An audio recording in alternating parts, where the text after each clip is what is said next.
Paano kung ang 30 piraso ng pilak ay nanatili na lamang sa pitaka? Paano kung ang isa sa pinakamabigat na halik sa kasaysayan ng sangkatauhan ay hindi kailanman nangyari? Magandang araw sa inyong lahat. Ngayon, maglalakbay tayo sa isang alternatibong linya ng panahon at tatanungin ang ating sarili. Paano kung hindi ipinagkanulo ni Judas si Jesus? Hindi lang ito isang pagsasanay sa kasaysayan.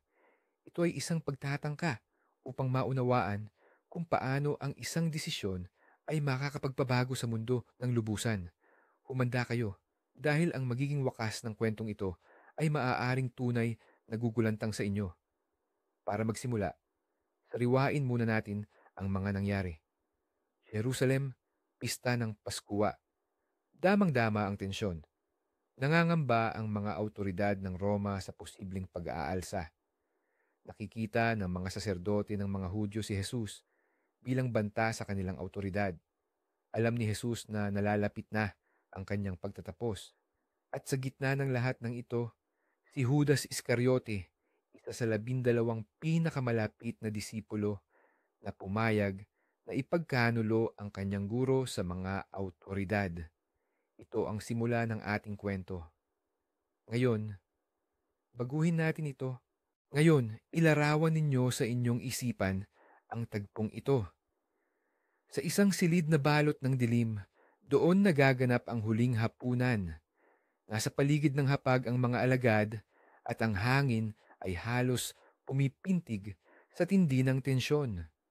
Tumingin si Jesus sa kanyang mga alagad at binigkas ang mga katagang ito. Katotohanang sinasabi ko sa inyo, isa sa inyo ang magtataksil sa akin. Sa nakasanayan nating kwento, si Judas ay aalis pagkatapos nito upang tapusin ang kanyang sinimulan. Subalit dito, nag-iba ang lahat. Ilarawan ninyo na sa sandaling yon, tila may naputol sa kalooban ni Judas. Ang mga salita ng guro ay tumago sa kanya parang kidlat. Ang 30 piraso ng pilak na nagbabaga sa kanyang bulsa, biglang nawala ng halaga. Ang mga ito ay naging kabayaran hindi sa isang serbisyo, kundi sa walang hanggang sumpa. Tiningnan niya ang mukha ni Jesus, na puno hindi ng galit, kundi ng lungkot, at hindi niya magawa. Hindi niya lang talaga kaya. Nanatili siyang nakaupo. Hindi siya tumayo. Hindi siya lumabas patungo sa dilim.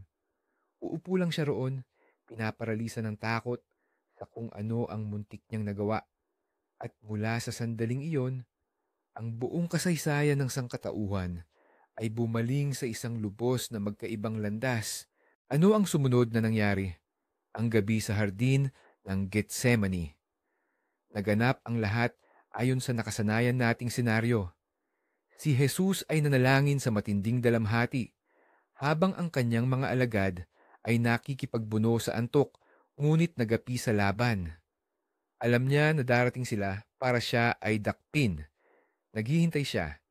Handa siya.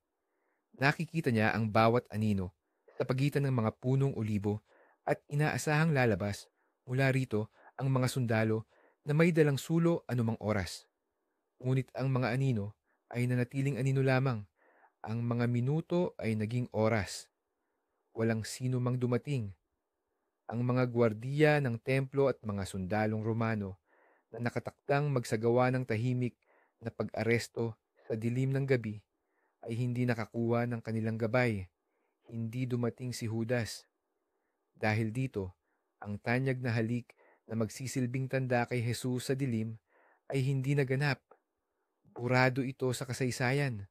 Ang gabi ay lumipas sa isang nakapanlulumong at tensyonadong katahimikan. Ang inaasahang bagyo ay hindi dumating at nang ang unang sinag ng araw ay dumampi sa Jerusalem, si Jesus at ang kanyang mga alagad ay naroon pa rin sa hardin. Malaya ngunit lubos na nagtataka. Sumisikat ang araw, ngunit sa halip na kapayapaan, puro katanungan ang idinudulot nito. Nagising ang mga alagad at nakita nilang ligtas si Jesus. Ang takot ng nakaraang gabi ay napalitan ng pagkalito.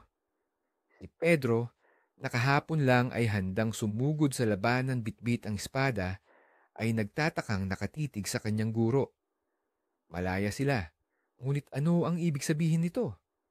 Bakit hindi sila dinakip? Isang hindi masabing katanungan ang bumabalot sa hangin. Ano na ngayon ang mangyayari? Samantala, sa marangyang bulwagan ng templo, nag-aapoy ang galit. Ang plano ng mga punong saserdote na sina Anas at Caifás ay lubusang nabigo. Hindi dumating si Judas. Binigo sila ng kanilang impormante. Ang planong lihim na dakpin ang rebelde sa gabi nang walang saksi at walang anumang gulo ay naglahong parang bula. Nawala na ang kanilang pagkakataong gulatin siya. Ngayon, upang arestuhin si Jesus, kailangan nilang sumugal sa napakalaking panganib.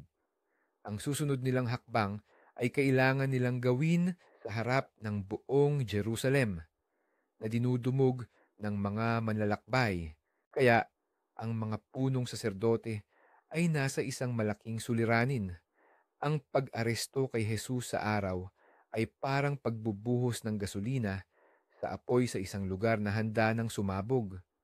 Ang lungsod ay punong-puno ng libu-libong taga-suporta at mga nakikisimpatiya sa kanya.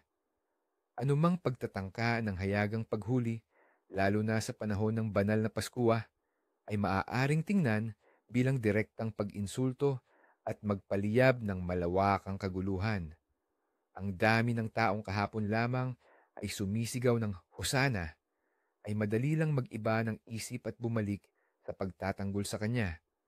Ang isang pag-aalsa sa Hudeya ay ang huling bagay na nanaisin ng mga punong saserdote at lalong-lalo na ng Romanong gobernador na si Poncio Pilato. Para sa Roma, anumang pag-aalsa ng bayan ay isang hamon na hindi nila kailanman palalampasin. Si Pilato, nakilala sa kanyang kalupitan, ay madugong susupilin ang ganoong pag-aalsa nang walang pinipiling tama o mali o kung sino ang may kasalanan. Alam na alam ito ng mga punong saserdote. Masyadong malaki ang panganib. Sinayang nila ang kanilang nag-iisang pagkakataon para sa isang tahimik at mabilis na paghuli.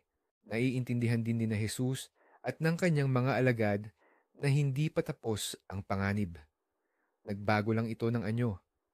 Alam nilang hindi sila titigilan ng mga punong saserdote. Ngayon, si Jesus ay opisyal ng hinahanap ng batas, ang manatili sa Jerusalem, sa sentro ng kapangyarihan ng kanyang mga kaaway, ay nagiging lubhang mapanganib. Ang pinakamakatuwirang desisyon ay maglaho, umalis sa syudad, magtago sa mga probinsya ng Judea o Galilea kung saan marami siyang tagasunod at mas mahirap siyang hanapin.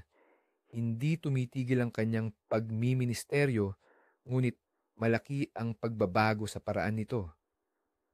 Mula sa pagiging pampublikong mangangaral, nagiging leader siya ng isang lihim na kilusan. Ngayon, siya at ang kanyang mga apostol ay mga takas. Nagpapalipat-lipat sila mula sa isang nayon patungo sa isa pa, nangangaral ng palihim at nagtatago sa mga autoridad. Ang kanilang buhay ay nagiging isang walang katapusang habulan at taguan, parang laro ng pusa at daga, laban sa mga gwardya ng templo at mga espiya ng Roma. Ang ganitong uri ng pamumuhay na nagtatago sa gitna ng matinding panganib ay tiyak na nagkaroon ng malaking epekto sa mismong turo ni Jesus. Nagbago ang focus ng kanyang mga pangangaral. Sa halip na pag-usapan ang darating na sakripisyo, ang kamatayan at muling pagkabuhay na tila hindi na angkop sa kasalukuyang sitwasyon. Iba ng paksa ang nangibabaw. Mas madalas na siyang nagpahayag tungkol sa kaharian ng Diyos dito mismo sa lupa. Ang kanyang mga salita ay naging mas matalas at mas may bahid ng politika. Mariin niyang tinuligsa ang korupsyon ng mga nasa kapangyarihan, ang kawalang katarungan ng pamamahala ng Roma, at ang pagpapaimbabaw ng mga punong saserdote.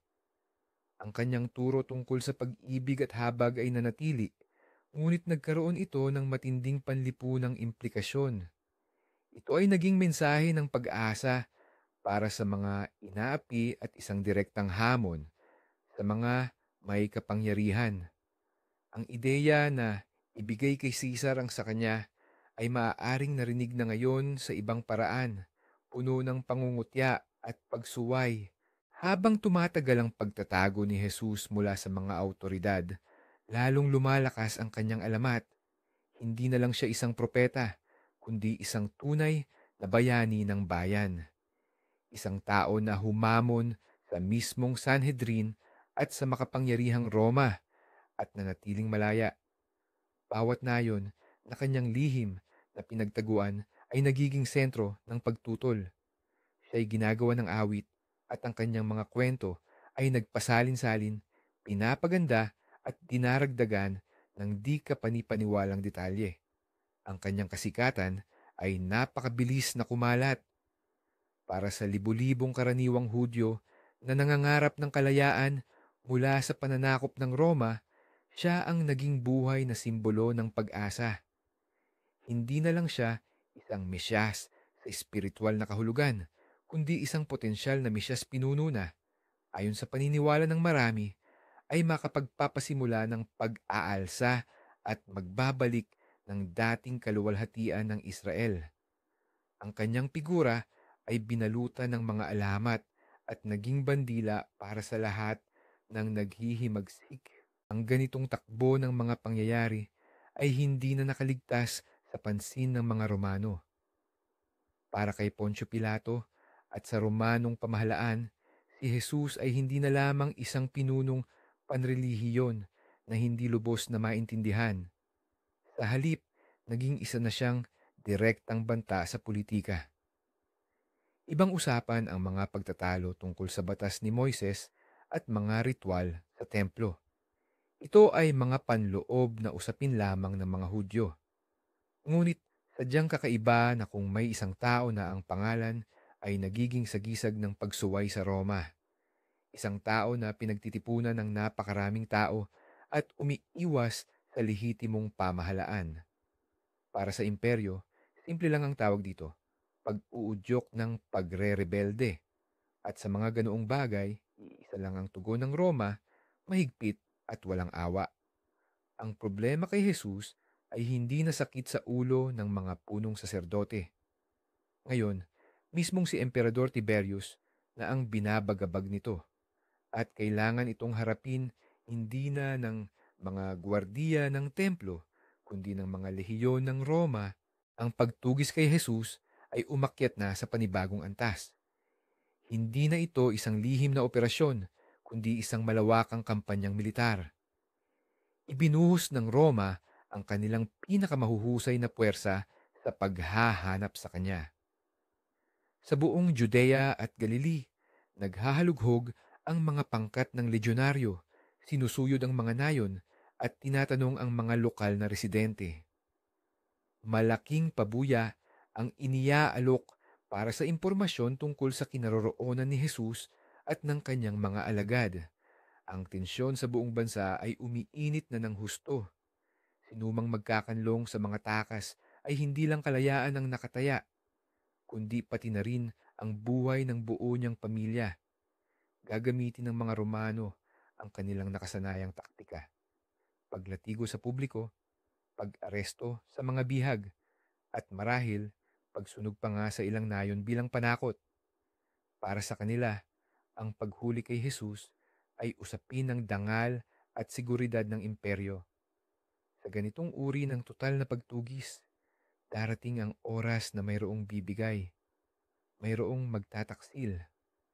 Pero ito ay magiging ibang klase na ng pagtataksil, hindi dahil sa 30 piraso ng pilak, kundi dahil sa matinding takot para sa sariling buhay. Sa harap ng ganitong mga kalagayan, nagbabago rin ang mismong samahan ng mga tagasunod ni Jesus. Mula sa isang grupo ng mga alagad na nakikinig sa kanilang espiritual na guro, ito'y nagiging isang tunay na samahang lihim. Mas may estruktura, mas disiplinado, at may malinaw na herarkiya.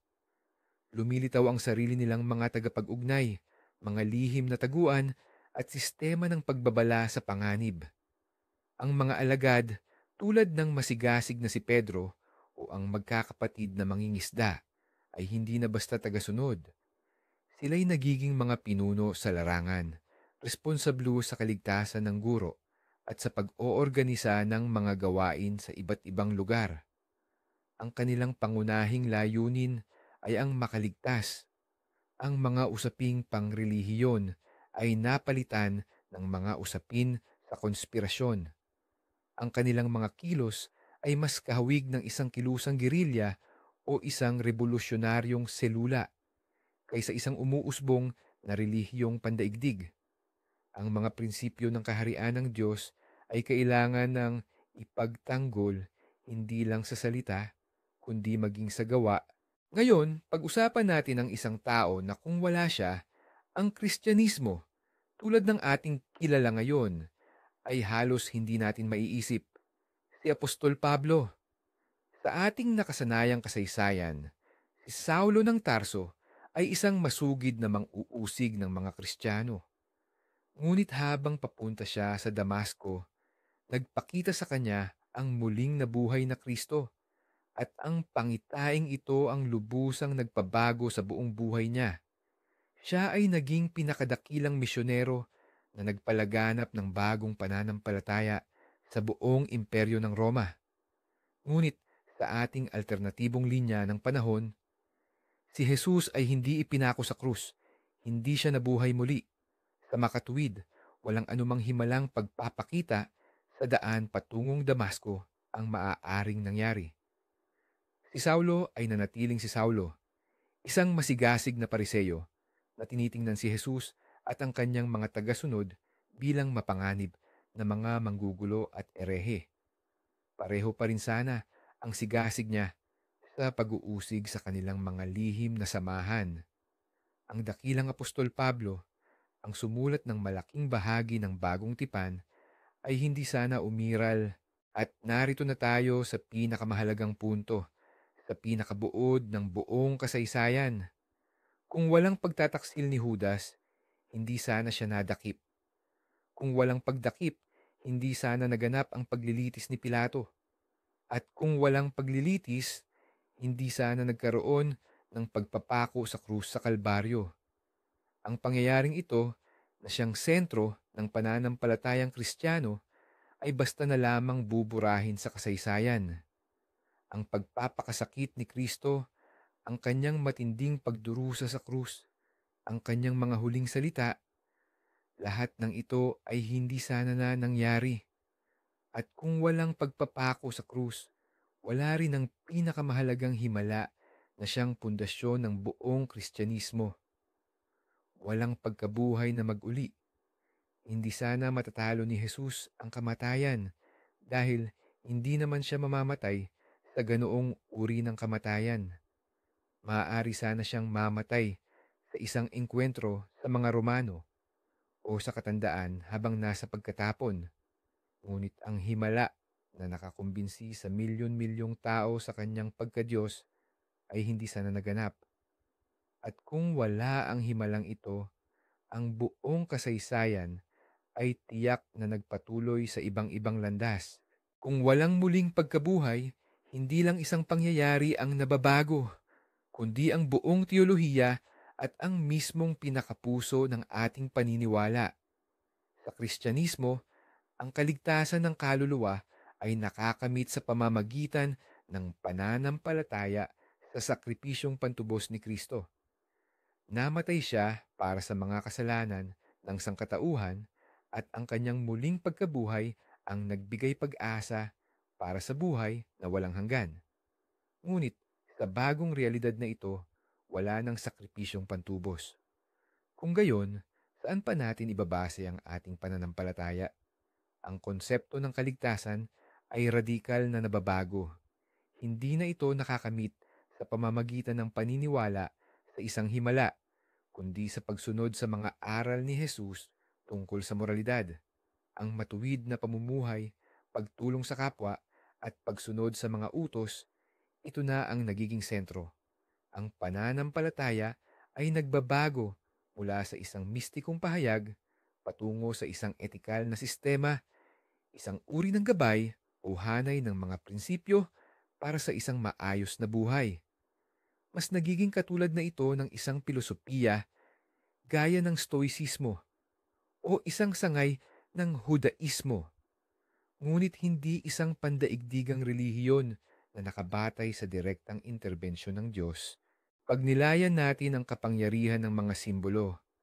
Lubhang mahalaga ang mga simbolo sa bawat ideolohiya o relihiyon. Ang krus ang pinakamadaling makilalang simbolo sa buong mundo ngayon. Makikita ito sa mga simbahan, sa mga tahanan, at isinusuot ng bilyon-bilyong tao sa kanilang leeg. Nagsisilbi itong simbolo ng sakripisyo at muling pagkabuhay. Ngunit kung walang naganap na pagpapako sa krus, ang krus ay mananatili lamang bilang isang simpleng, brutal na kasangkapan ng pagbitay ng mga Romano na wala ni katiting na banal na kahulugan. Kung gayon, anong simbolo kaya ang pipiliin o yayakapin ng isang bagong aral? Marahil, ang isda, ang iktis, isang sinaunang akronim ng mga Kristiyano na ang kahulugan ay Jesus Kristo, anak ng Diyos, tagapagligtas. O kaya naman, ang imahe ng isang mabuting pastol na may karga-kargang tupa sa kanyang balikat.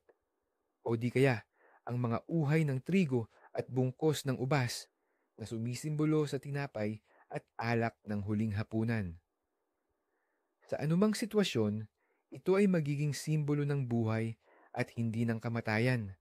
At ang diwa mismo ng buong relihiyon ay magiging lubos na kakaiba.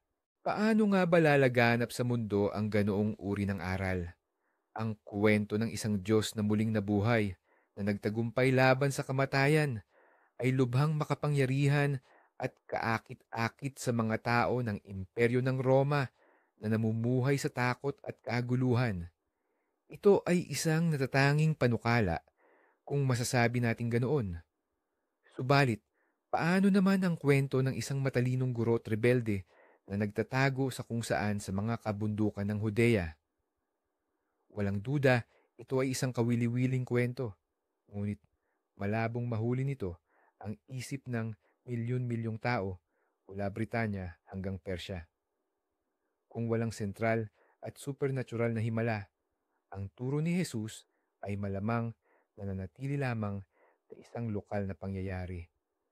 Maaari itong naging isang maimpluwensyang sekta sa loob ng Hudaismo, maaaring tumagal ng ilang siglo, ngunit hindi ito magkakaroon ng puwersang sumabog at lumaganap upang lampasan ng Judea at maging isang pandaigdigang relihiyon. Masyadong makalupa ang magiging mensahe nito. Ngayon, dumako tayo ng 300 taon sa hinaharap. Sa ating kasaysayan, bago ang isang mapagpasyang labanan, nakita ng dakilang Emperador Constantine sa kalangitan ang isang tanda, isang krus, at ang nakasulat na sa pamamagitan nito, ikaw ay magtatagumpay. Siya ay nagwagi, tinanggap ang Kristyanismo, at ginawa itong opisyal na relihiyon ng Imperyong Romano, isang pangyayaring permanenteng nagpabago sa takbo ng kanluraning sibilisasyon. Ngunit sa ating alternatibong realidad, ang krus ay hindi isang sagradong simbolo at ang pananampalataya kay Jesus ay malamang isang maliit na sektang Hudyo at hindi isang makapangyarihang puwersa na bumalot sa buong imperyo. Anong tanda kaya ang makikita ni Constantine? Siguro ang agila ni Jupiter? O wala man lang? Mas malamang, mananatili siyang isang pagano na sumasamba sa Diyos ng araw. Ibig sabihin, ang Imperyong Romano ay hindi kailanman magiging Kristiyano. Ipagpapatuloy nito ang pagiging isang paganong kapangyarihan. At ang buong kasunod na kasaysayan ng Europa ay magkakaroon ng lubos na ibang takbo. At sa wakas, balikan natin si Judas mismo. Ano kaya ang magiging kapalaran niya sa mundong ito? Ayon sa tradisyonal na kwento, hindi kinaya ni Judas ang bigat ng kanyang konsensya. Isinauli niya ang 30 piraso ng pilak at tuluyang nagpakamatay. Ang kanyang pangalan ay naging kasing kahulugan ng pagtataksil. Ngunit sa ating bersyon ng kwento, hindi niya itinuloy ang nakapipinsalang gawaing iyon. Oo, nasa bingit siya. Kinuha niya ang pera at pumayag siya sa kasunduan. Ngunit sa huling sandali, umatras siya. Paano kaya siya mamumuhay dala-dala ang kaalamang ito? Malamang, habang buhay siyang babagabagin ng kahihiyan at ng pagkaunawa kung gaano siya muntik bumagsak sa sukdulang kasamaan. Marahil, siya'y magiging pinakamasigasig at pinakatapat na alagad sa pagtatangkang tubusin hindi lamang ang ginawa, kundi maging ang balak pa lamang. Mananatili siya sa kasaysayan hindi bilang isang taksil, kundi bilang isang tao na sa huling sandali ay gumawa ng tamang desisyon. Isang figurang trahedya, komplikado, ngunit hindi isinumpa. Pag-usapan naman natin ang isa pang mahalagang ideya na humubog sa sinaunang Kristyanismo, ang pagkamartir. Ang larawan ni Jesus na kusang loob na tinanggap ang paghihirap at kamatayan para sa kanyang pananampalataya ay naging pinakamakapangyarihang halimbawa para sa kanyang mga tagasunod. Libu-libong sinaunang Kristiyano ang nagtungo sa mga arena sa pagpapahirap at sa kamatayan na inspirasyon ang kanyang sakripisyo. Ang pagkamartir ay itinuturing na pinakadakilang gawa ng pananampalataya, isang direktang daan patungo sa kaharian ng langit. Ngunit sa ating senaryo, si Jesus ay hindi isang martir. Siya ay nakaligtas, isang takas, isang pinuno ng paglaban. Ang kanyang halimbawa ay nagtuturo hindi kung paano mamatay para sa pananampalataya, kundi kung paano mabuhay para rito. Lubos nitong binabago ang etika ng kilusan.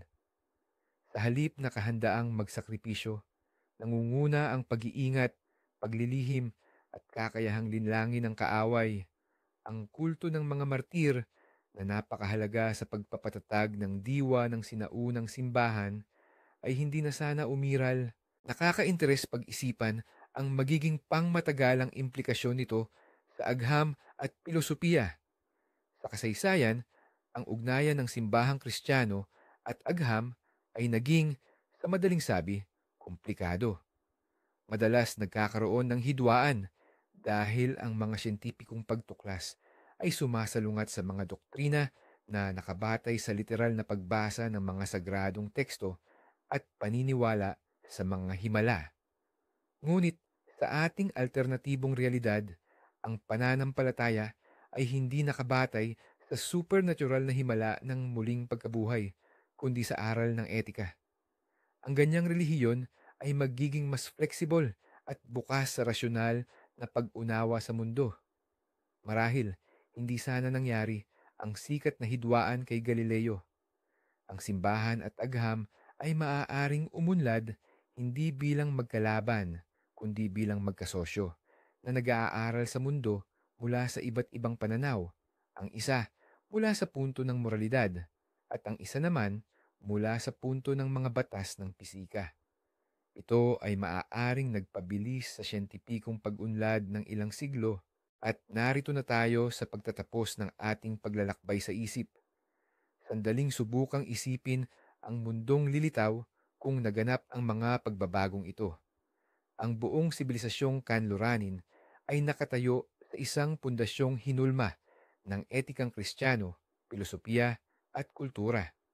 Ang ating mga batas, ang konsepto natin ng tama at mali, ang kalendaryong ginagamit natin, maging ang arkitektura ng ating mga lungsod, lahat ng ito ay may malalim na tatak ng kwento ng pagpapako sa krus at muling pagkabuhay.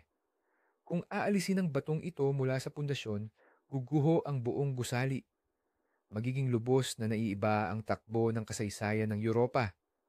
Marahil, mas matagal na umiral ang Imperyong Romano na pinananatili ang paganismo. Marahil, sa lugar nito ay umusbong ang ibang-ibang estado na may ibang pagpapahalaga.